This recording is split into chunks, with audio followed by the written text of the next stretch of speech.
Hello parents, आज बच्चे को क्या पढ़ाएं। तो आपका बच्चा भी अगर फर्स्ट क्लास में है तो हर सब्जेक्ट पर फोकस होना बहुत ज़रूरी है। सबसे पहले जो न्यू सब्जेक्ट इंट्रोड्यूस हुए हैं उन्हें वो ज़रूर बताएं, जैसे कि moral value, GK, grammar Hindi और इंग्लिश दोनों की है, जो कि हिंदी में व्याकरण बोला जाता है और इंग्लिश में ग्रामर। ईवीएस भी कहीं ना कहीं उन्हें न्यू ही लगता है, बिकॉज केजी तक जो है वो नॉर्मल इंट्रोडक्शन ही चलती हैं। कम्युनिटी हेल्पर हो गया, बॉडी पार्ट्स हो गए, लेकिन अब जो चीज़ें आती हैं वो ज़्यादा डीप में आती हैं। तो आप पहले प्रॉपर सब्जेक्ट वाइज बताएं कि प्रॉपर एक सब्जेक्ट में क्या है। जैसे मोरल वैल्यू है तो उसमें क्या है, आप बता सकते हैं कि उसमें स्टोरीज रहती हैं जिनसे हम अपनी लाइफ में कुछ मोरल, कुछ वैल्यूज़ को ऐड कर सकते हैं, कुछ अच्छी बातें सीख सकते हैं।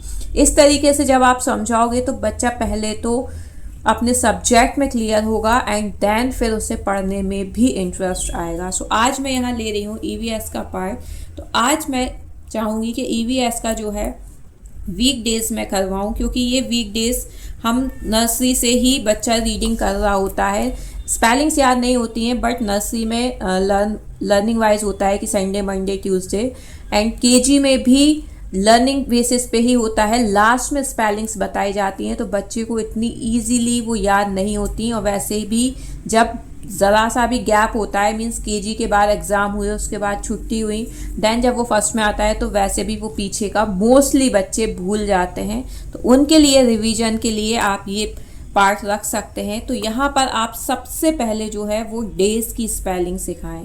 सबसे पहले आपको कुछ नहीं करना है, आप सबसे पहले DAY डे की स्पेलिंग सिखाएं एंड उसके बाद आप line wise, sequence wise numbering लिखें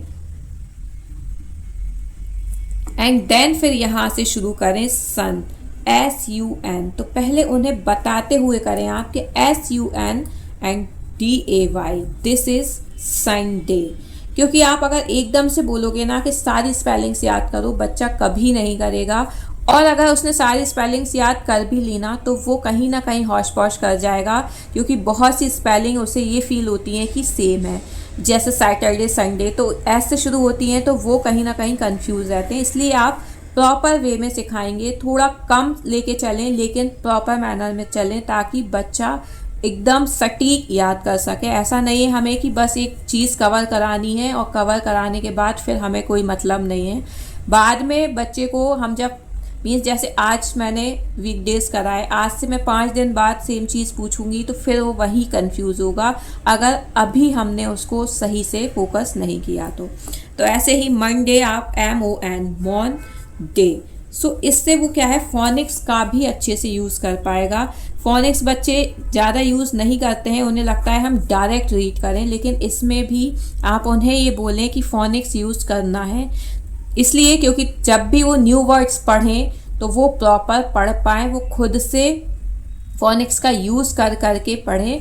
गलत पढ़ेंगे नो डाउट, लेकिन उसी में आपको करेक्ट करना है। आपको डायरेक्ट नहीं बताना है कि इसको ये बोलते हैं और उसको वो बोलते हैं। So now Tuesday, Tues and day.